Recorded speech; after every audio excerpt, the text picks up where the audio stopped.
નમસ્કાર, હું સતીશ કિશોરી ન્યૂઝ 96 ગુજરાતીમાં આપ સર્વેનું હાર્દિક સ્વાગત કરું છું.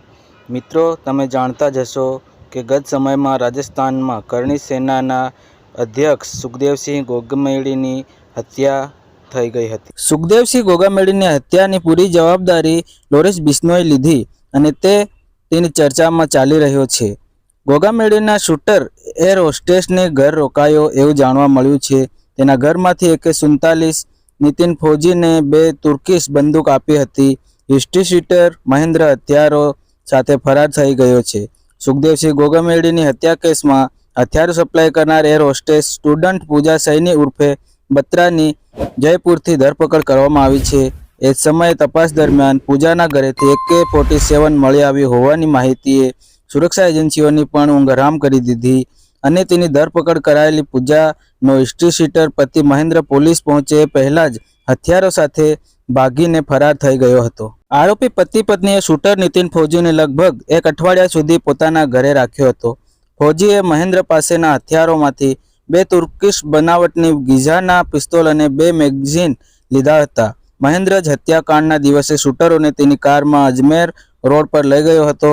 ગોગામેડીની હત્યા કેસની તપાસ માટે નેશનલ ઇન્વેસ્ટિગેશન એજન્સી NIAની ટીમ પણ જયપુર પહોંચી ગઈ છે. એડિશનલ પોલીસ કમિશનર કૈલાશચંદ્ર બિશ્નોઈએ કહ્યું હતું કે ગોગામેડીની હત્યાના 2 દિવસ બાદ ઇનપુટ મળ્યા હતા કે નીતિન ફૌજી ઘટનાને અંજામ આપતા પહેલા પ્રતાપનગરમાં ક્યાંક રોકાયો હતો.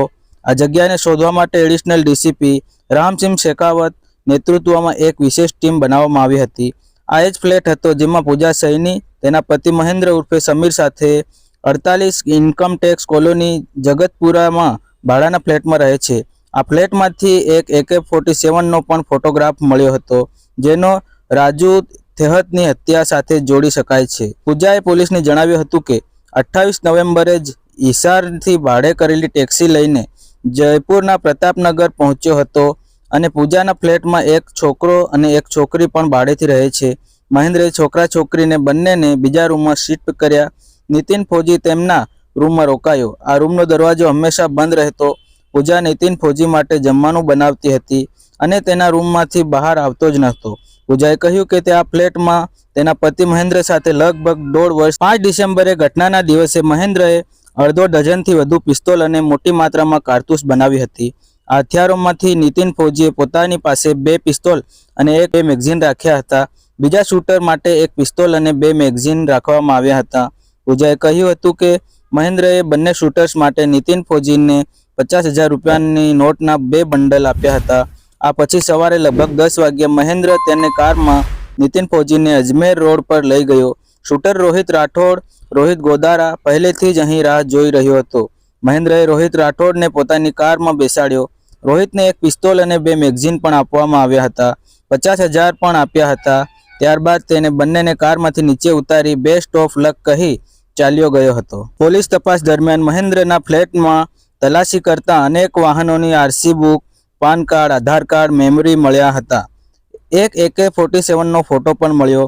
લોરેન્સ બિશ્નોઈ ગેંગ હથિયારોની દાણચોરીનું નેટવર્ક ચલાવતી હોવાના મહત્વના પુરાવા મળ્યા છે. લોરેન્સ ગેંગ દ્વારા આચરવામાં આવેલી ઘણી ઘટનાઓ મહેન્દ્ર અને પૂજાનો હાથ તેમાં હોવાની પણ વાત સામે આવી રહી છે. ફૌજીએ તુર્કી બનાવટની ગીઝાના પિસ્તોલ કેમ પસંદ કરી? તો એના ઘણા કારણો છે. ગીઝાના એ તુર્કી બનાવટની સેમી ઓટોમેટિક પિસ્તોલ છે જે ભારતમાં પ્રતિબંધ છે. આની મદદથી બર્ડ ફાયર પણ કરી શકાય છે. એક સમયે 15થી વધુ રાઉન્ડ ફાયર કરી શકાય છે, એટલે કે વારંવાર લોડ કરવાની જરૂર પડતી નથી, જેની કિંમત 8 થી 10 લાખ રૂપિયા હોવાનું કહેવાય છે. લોરેન્સ ગેંગ એનો ઉપયોગ મોટા ગુનાઓ માટે જ કરે છે. મોંઘી હોવાના કારણે માસ્ટર માઇન્ડ ઘટના બાદ શૂટર પાસે હથિયાર છોડતો નથી. એને પોતાના કબજામાં લઈ લે છે જેથી પોલીસ એને જપ્ત કરી શકે નહીં. શૂટરો પાસેથી વસૂલાતા તેના અભાવે કેસ પણ નબળો પડી જાય છે. તો હિસ્ટ્રી શીટર મહેન્દ્ર અને પૂજાની ઇતિહાસ શું છે જાણીએ. એડિશનલ કમિશનર કૈલાશ બિશ્નોઈએ કહ્યું હતું કે કોટાના ગુનામપુરામાં રહેવાસી હિસ્ટ્રી શીટર મહેન્દ્ર 2018માં કોટામાં પહેલીવાર પૂજાને મળ્યો. 2022માં મંદિરમાં લગ્ન કર્યા હતા. હથિયાર સપ્લાય કરતી વખતે મહેન્દ્ર લોરેન્સ ગેંગના સંપર્કમાં આવ્યો. જયપુરમાં તેણે માત્ર લોરેન્સ ગેંગ માટે જ કામ કરવાનું શરૂ કર્યું. હથિયારોની દાણચોરી દરમિયાન તેણે પૂજાને પોતાની સાથે રાખી હતી. જેથી પોલીસને શંકા ન જાય. આરોપીના લોરેન્સ ગેંગ સાથે કનેક્શન હોવાના મહેન્દ્રના પુરાવા તેના ફ્લેટમાંથી મળ્યા છે. શૂટરો ઝડપાયા હોવાની રોહિત ગોદારાની પોસ્ટ જોઈને મહેન્દ્ર હથિયાર લઈને ભાગી ગયો હતો. તે પૂજાને ચોરી છુપીથી મળવા આવતો હતો. એડિશનલ ડીસીપી રામસિંહ શેખાવતે કહ્યું હતું કે ફ્લેટમાંથી મહેન્દ્ર અને પૂજાના ઘણા આઈડી મળ્યા છે.